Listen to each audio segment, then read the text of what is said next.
Well, hey friends, it's me, Pastor Doug, with another word of encouragement for the day for today, Monday, March 7th.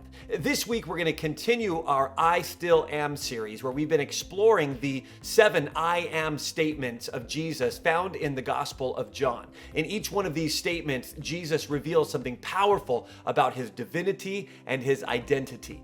This week, we're specifically exploring his statement in John chapter 8, verse 12, where Jesus says, I am the light of the world. So all week we're going to be looking at various instances where we see this theme of light pop up in Scripture and what it means about Jesus. Well, the very first point that we see light show up in the Scriptures is on the very first page of the Bible. So today's word comes out of the book of Genesis, chapter 1, verses 1 through 3. And in it, we read this.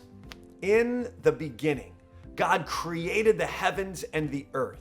And then there's a bit of a description here. Now the earth was formless and empty, and darkness was over the surface of the deep, and the Spirit of God was hovering over the waters.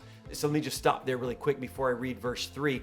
So what we have here is we have a picture of chaos, right? Darkness and waters, water, especially big bodies of water in the ancient world represented chaos and fear and destruction. And so this imagery here that we get is that there was just complete and utter darkness and chaos. And then in verse 3, God said, "Let there be light."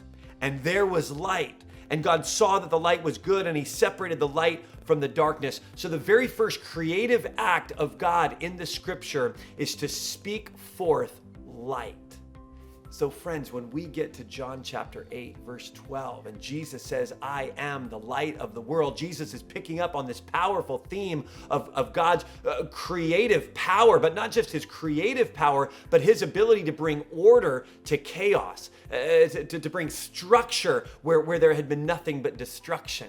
And friends, I was thinking about this in the world that we're in today, with everything that's going on in our own country, with everything that's going on in the world, as we watch what's happening in Ukraine, and we're watching what's happening with Russia, and we're watching what's happening with Europe. It's really easy to feel like, oh my gosh, the world is chaotic, the world is destructive, the world is full of violence, and in a lot of ways it is, but we have to remember that Jesus came to be the light of the world. And when we look back at where that theme of light first shows up in Scripture, we see that it points to a God who is the God of all the universe, bringing order to chaos, taking something that was destructive and chaotic and bringing order and structure.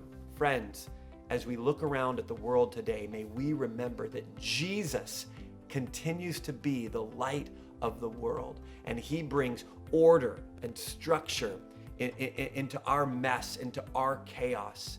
His word promises that he does not leave us and does not forsake us. And so may we continue to lean into the light of the world, especially this week. Friends, have a great day. Take comfort in these words, and we'll see you tomorrow.